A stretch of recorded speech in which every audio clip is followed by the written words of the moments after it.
put on a good show, I think. I like to think that we do. We have a lot of good opinions. Sometimes you get really fiery, screaming, yelling about your Jets rants and everything else. I rarely get that way.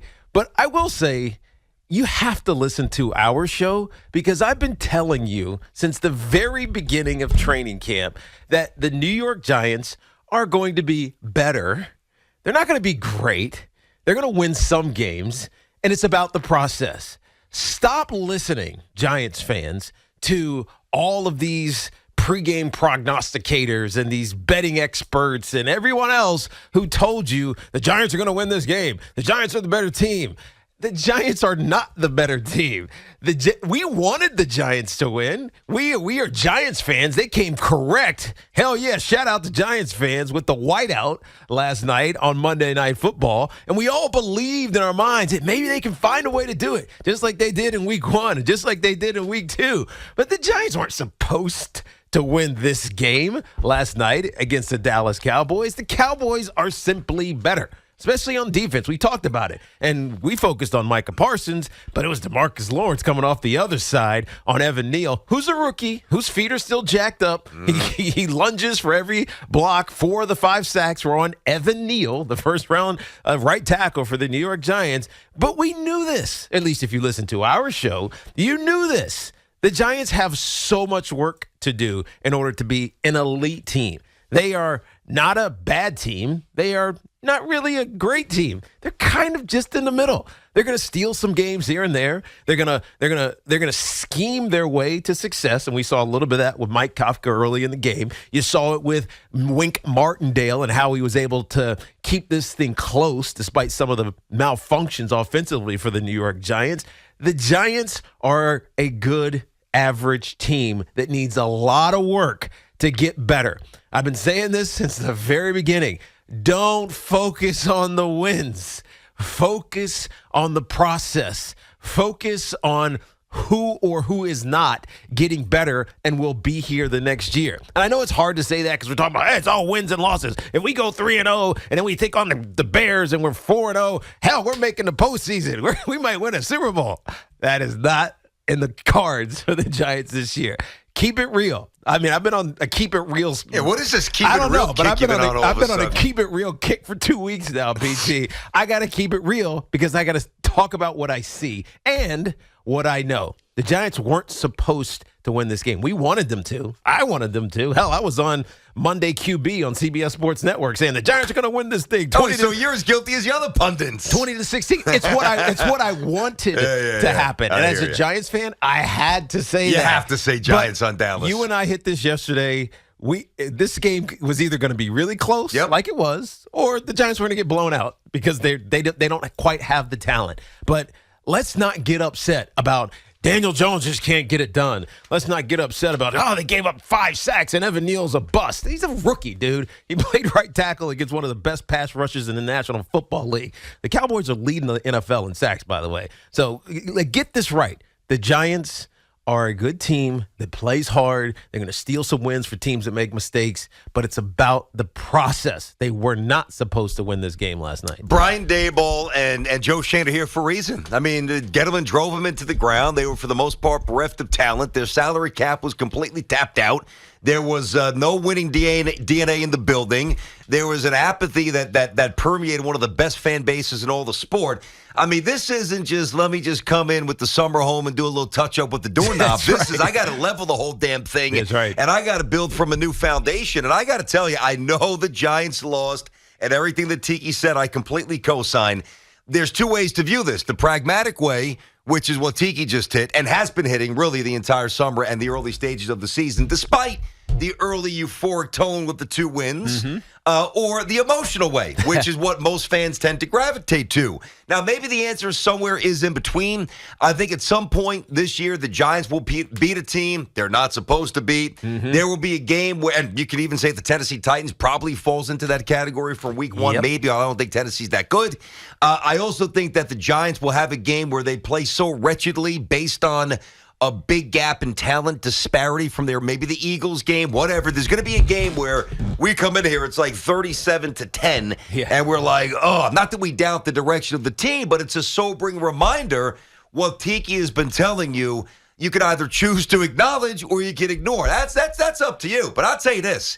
If I'm a Giants fan watching that game last night, and I know you want every win that you can stick in your back pocket, I feel pretty damn good about my team. I sit there, and you brought up Kafka. First quarter, very, very creative play call. Get to the line of scrimmage, get him in a flow, get the tight end involved. Saquon doing stuff. Jones looked really good early, got his head handed to him. That's not Danny Jones' fault. You just look at, and it's funny because I talk about the pragmatic versus the emotional conflict within. I was on the emotional side yesterday, though I stand by everything that I said about Robert Saleh and the Jets because it was pragmatically driven. It was just delivered emotionally. But from an emotional point of view, Teak, I'm not even a Giants guy. I'm sitting there watching Daboll with his FDNY hat, the beard. Looks like any dude that plays softball on a Sunday. He's got the windbreaker. The crowd is juiced up. And you played a 4-quarter competitive game against a team that is just better than you. Yeah, and I don't know what else you want. Cooper Rush is a good quarterback. Let's not forget. He's pretty talented. They are starting in Dallas, not here.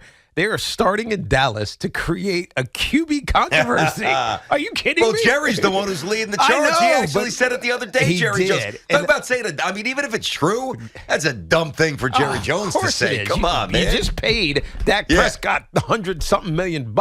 Why you want a QB controversy? So my point is, Cooper Rush is 3-0 in his 3 starts, 2 of them this year and obviously 1 last year with the Cowboys. And so he's not a horrible quarterback. He's like that super backup, right? He's never going to be an all-pro or a Pro Bowl quarterback, Cooper Rush. At least I don't think he is.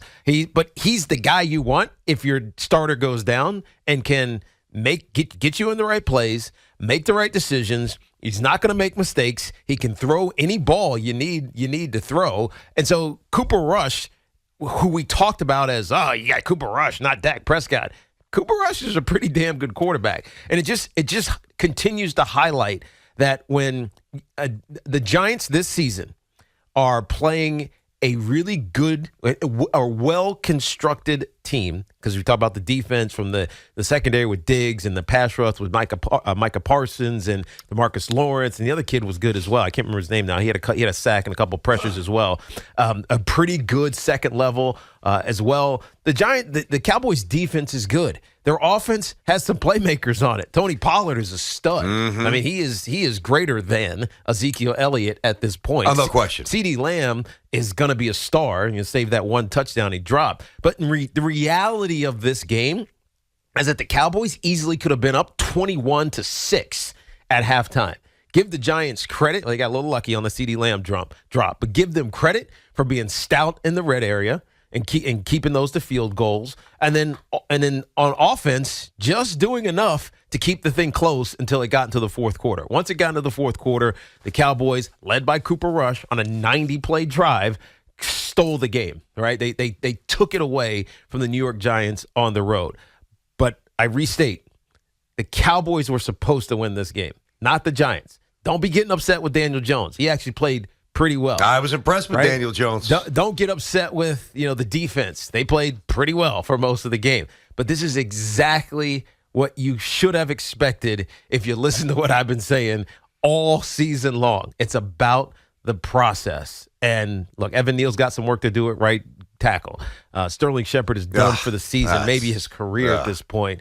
I mean, it sucks. That was not a turf thing. I saw a lot on Twitter. That was not a cut. That was not a plant. That was not the turf. That looked antique. You know more than me. That looked like a knee that either was overworked and as the Achilles was brought back to life. That thing was going to go at some point anyway. And it sucks because I really like Sterling Shepard. Yep.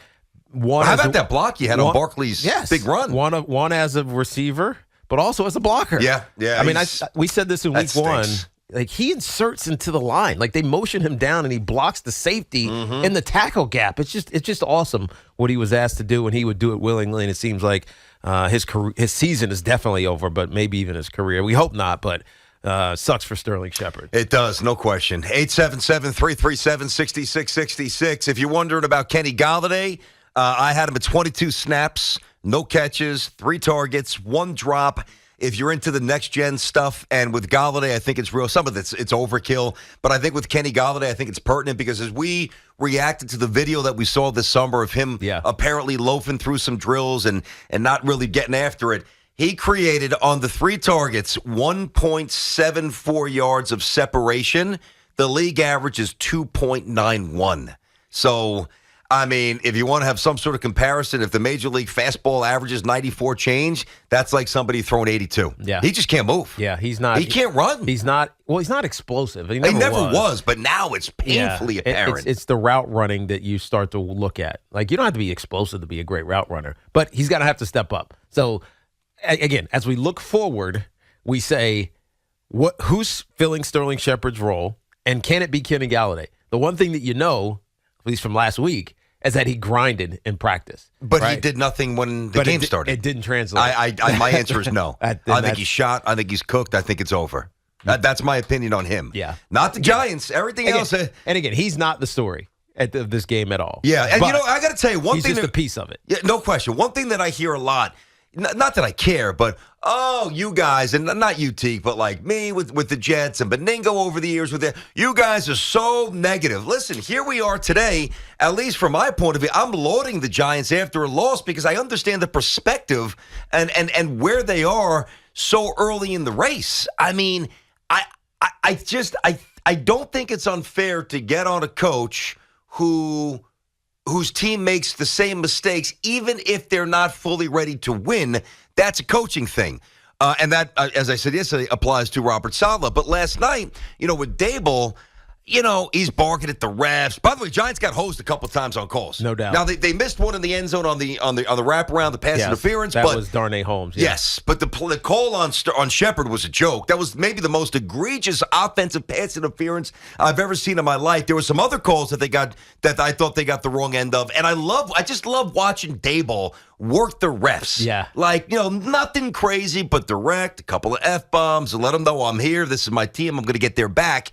And from a Giants point of view, I know you went into the stadium hoping to win. Maybe some of you expecting to win. Schultz was out. Obviously, some other injuries. Gallup not yet back last night. The starting quarterback out. But Tiki's right. This thing's moving in the right direction. There's a lot to latch onto. And now you know what? You don't have the Bears and you don't have the Packers in Lambeau. You don't have the Bills up in Buffalo coming up. You've got the Bears. That's right. At MetLife. A very winnable game. That's right. And Justin Fields has completed 22 passes in 3 games.